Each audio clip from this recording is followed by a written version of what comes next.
Electric field on equatorial line due to electric dipole. Consider an electric dipole of equal and opposite charges having length 12.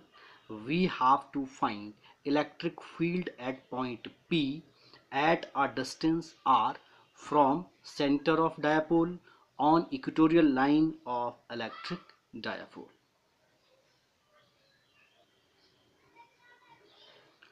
ये आपका electric dipole है, negative charge और ये positive charge है। इसका distance यहाँ से यहाँ तक का डिस्टेंस L डिस्टेंस है और यहाँ से आगे फिर ये L डिस्टेंस है और डायपोल का जो डिस्टेंस है ये वाला डिस्टेंस, सेंटर से जो डिस्टेंस है ये डिस्टेंस, ये आपका R डिस्टेंस है। सेंटर से उस पॉइंट का, पॉइंट P, जिस पॉइंट पे आपको कैलकुलेट करना है उस पॉइंट का डिस्टेंस है ये R डिस्टेंस है, ये वाला। और ये मेकिंग एन एंगल, ये वाला एंगल जो आपका है ये थीटा एंगल है। अगर ये थीटा है तो ये भी थीटा हुआ, क्योंकि लाइन बाइसेक्टर है आपका ये, तो इसलिए दोनों एंगल ये बराबर हो गए।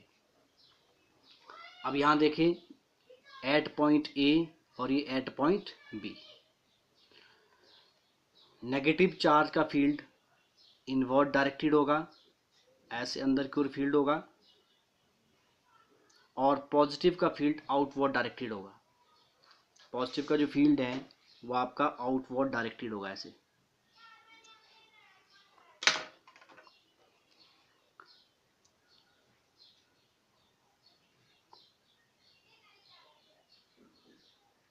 ऐसे कुछ आउटवर्ड डायरेक्टेड होगा। इसका जो फील्ड है ये देखो, बी का फील्ड आउटवर्ड डायरेक्टेड होगा।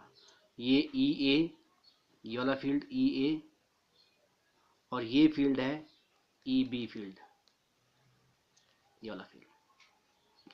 इन दोनों का, both the vectors are acting at an angle theta, इनका जो रिजल्टेंट है वो ये डायगोनल बनाएगा बाय कंप्लीटिंग द पैरेललोग्राम। अगर मैं इस पैरेललोग्राम को कंप्लीट करता हूँ, इसका जो रिजल्टेंट है वो कुछ इसका डायगोनल होगा, ऐसे।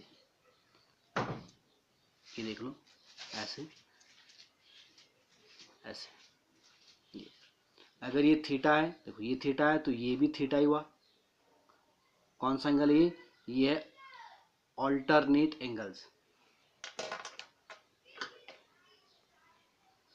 और ये कॉरस्पॉन्डिंग एंगल, ये थीटा तो ये भी थीटा है, देख लो, ये हुआ कॉरस्पॉन्डिंग एंगल। सबसे पहले 1 बाय 1 करके पहले मैं EA के कंपोनेंट निकालता हूँ, रिजॉल्विंग इनटू 2 रेक्टेंगुलर कंपोनेंट। थोड़ा ध्यान से करे बेटा, यहाँ पर देखो, और इसका ये कंपोनेंट और इसका ये कंपोनेंट है। इसका ये जो कंपोनेंट है वो हुआ EA, जो एंगल वाला कंपोनेंट है कॉस थीटा में होता है, ये हुआ EA कॉस ऑफ थीटा, और ये जो कंपोनेंट है ये हुआ EA sine of theta. Note this point, ये दो कंपोनेंट आ गए इसके। इसी प्रकार से अब इसके कंपोनेंट इस तरफ होगा, इसका एक कंपोनेंट इस तरफ होगा, इसका एक कंपोनेंट इस तरफ होगा। ये देखो, इसका ये कंपोनेंट हुआ, इसका भी इसी डायरेक्शन में होगा, इसका ये वाला, अगर मैं इसको डायगोनल मानता हूँ तो ये EB कॉस ऑफ थीटा, और इसका ये वाला जो कंपोनेंट है ये देखिए, ये होगा EB what, EB sine of theta. These two components are equal and opposite. कैसे कंपोनेंट है? Equal and opposite, hence they will cancelled out. दोनों का चार्जेस का मैग्नीट्यूड सेम है और दोनों की स्ट्रेंथ भी सेम होगी, इसलिए इन दोनों कंपोनेंट को कैंसिल किया जा सकता है। अब ओनली दीज टू कंपोनेंट, ये जो कंपोनेंट है, कौन से वाले कंपोनेंट, देखिए ये दो कंपोनेंट, एक ये वाला कंपोनेंट दिस वन, और एक ही component other one, responsible for equatorial, equatorial के लिए रिस्पॉन्सिबल है, ये आपका इक्वेटोरियल है इन दिस डायरेक्शन। और आपका जो डायपोल मोमेंट है वो आपका इस डायरेक्शन होता है। हमेशा याद रखिए नेगेटिव टू पॉजिटिव। अगर इसमें एंगल पूछा जाए तो एंगल इसमें कितना होगा, ये इस तरफ है, इस तरफ है, 180 डिग्री, अपोजिट है बोथ, दोनों के बीच का एंगल होगा 180 डिग्री। चलो आए आगे देखिए। अब मुझे अगर कंपोनेंट लेना है by adding the both the components, इसका जो नेट रिजल्ट मिलेगा देखो, E equatorial is equal to by adding the both the components E A cos of theta plus E B cos of theta.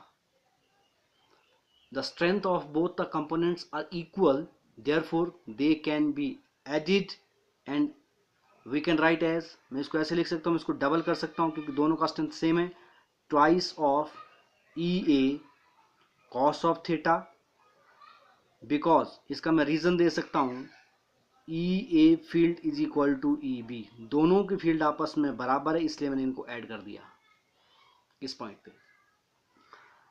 Next देखिए 1/2a, अब इसका जो distance है हमको निकालना है ये वाला distance.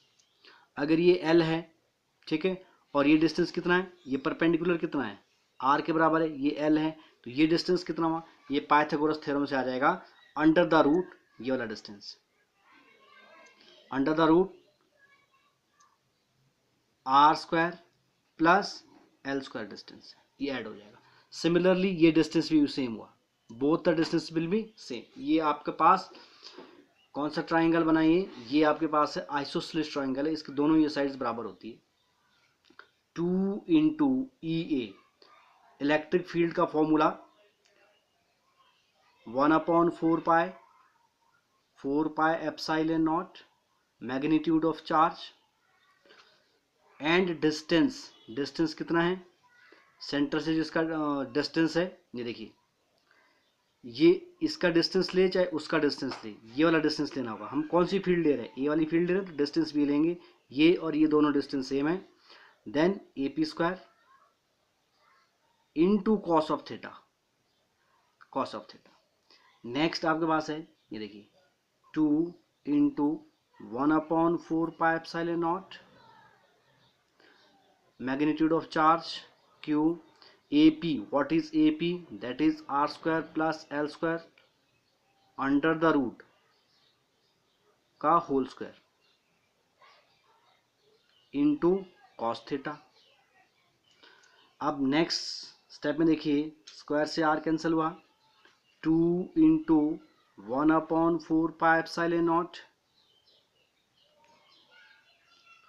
Q upon r square plus l square into cos theta. ये मेरे पास देखो राइट ट्राइंगल है, कॉस थीटा क्या था, बेस अपॉन हाइपोटेन्यूज, बेस क्या मेरे पास l और हाइपोटेन्यूज क्या मेरे पास अंडर द रूट, ये देखिए r square plus l square, r square plus l square. Next आपके पास है 2 into 1/4 pi epsilon naught Q upon, अब Q इंटू एल, इसको मैं मल्टीप्लाई कर देता हूं, यहां ध्यान दें ये एक x है दूसरा अंडर रूट x है, देखो एक आपके पास क्या है, एक x है दूसरा अंडर रूट x है, तो इसका जो फॉर्मूला होता है देखिए कैसे मैं मालूम होगा हमको, देखिए x to the power 1 plus under root का मतलब 1/2, इसको मैं अगर ऐड करता हूँ 2 1 जा 2 + 1 3/2, क्या बनाता है ये 3/2, ऐसे बनता फॉर्मूला। सेम यहाँ पर पावर 1 है और यहाँ पर अंडर रूट है, तो फॉर्मूला बना आपका, ये टर्म हुआ हमारा r square plus l square, power हो गया 3/2। अगर मैं इसको आपस में मल्टीप्लाई कर देता हूँ, 2 को मैं अगर आगे q के साथ मल्टीप्लाई कर दूँ तो ये बनेगा q इंटू 2l, देखो 1/4 pi epsilon not q into 2l, this comes out to be electric dipole moment, r square plus l square power 3/2, which is equal to 1/4 pi epsilon naught q into 2l, that is dipole moment P, r square plus l square power 3/2।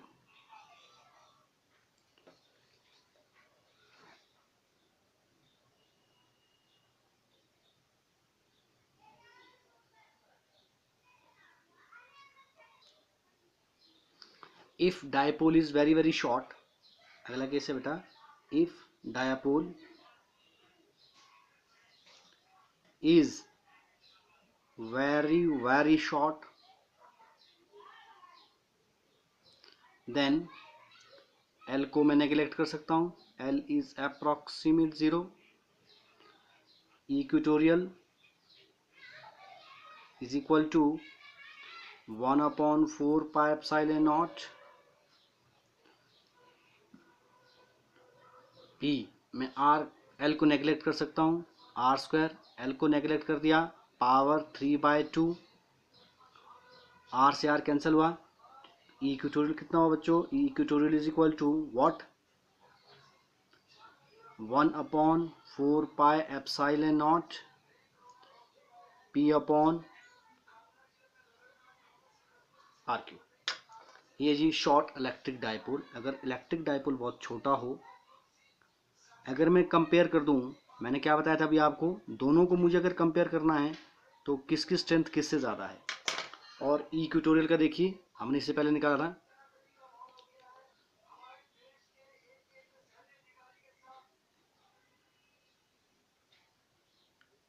E axial is equal to 1/4 pi epsilon naught 2P upon RQ। What is the difference, दोनों में difference क्या है। कई बार ये competitive में question पूछा जाता है, इन दोनों का रेशो क्या आपस में। सिंपल सी बात है, अगर मैं रेशो निकालता हूं, only there is a difference, सिर्फ एक ही डिफरेंस है। यहां पर देखिए, यहां क्या है 1 और यहां पर क्या है 2। मुझे अगर रेशो निकालना है, क्या निकालना है, what is the ratio of E equatorial और ई एक्सियल का रेशो पूछा जाए मैग्नीट्यूड में, तो क्या रेशो होगा, इक्वेटोरियल 1 है, 1:2। अगर रिवर्स पूछा जाए ई एक्सियल और इक्वेटोरियल तो 2:1 होगा। अब आती है बात इसके डायरेक्शन की। डायरेक्शन क्या है, इलेक्ट्रिक फील्ड, यहाँ पर वेक्टर क्वांटिटी है और ये वेक्टर क्वांटिटी है। अगर मुझे ये वेक्टर फॉर्म में लिखना है तो देखिए, E equatorial is equal to 1/4 pi epsilon naught P opposite to the electric field है, P dipole moment opposite to electric field है इक्वेटोरियल के। कैसे बता देता हूं मैं अभी आपको, और इसका जो वैल्यू होगा वो होगा आपके पास -1/4 pi epsilon naught P upon RQ। Negative value आएगा। अगर इसको चेक करना देखना है नेगेटिव कैसे हुआ, ये देखिए, इसके डायग्राम पे आइए, ये देखो इसका डायग्राम ध्यान से देखें, ई इक्वेटोरियल इस डायरेक्शन में और P डायपोल मोमेंट इस डायरेक्शन में। एक आपका डायपोल मोमेंट इस डायरेक्शन में है, देखो, और ये इस डायरेक्शन में, इक्वेटोरियल इस डायरेक्शन में, और इक्वेटोरियल इस डायरेक्शन में। यहाँ देखिए, देखो ये आपका इक्वेटोरियल इस डायरेक्शन में। आप ध्यान दें, यहाँ पर ये डायपोल मोमेंट P है और ये आपके पास इक्वेटोरियल है, both are in opposite direction. Angle कितना हुआ 180 डिग्री। अगर आपसे एंगल पूछा जाए what is the angle between electric dipole equatorial, then 180 degree, और अपोजिट डायरेक्शन में होगा, ये इसके अपोजिट में, इसलिए यहाँ पर हमने आपके लिए नेगेटिव साइन को अप्लाई किया, यहाँ पर नेगेटिव साइन अप्लाई किया, therefore it's value will be negative.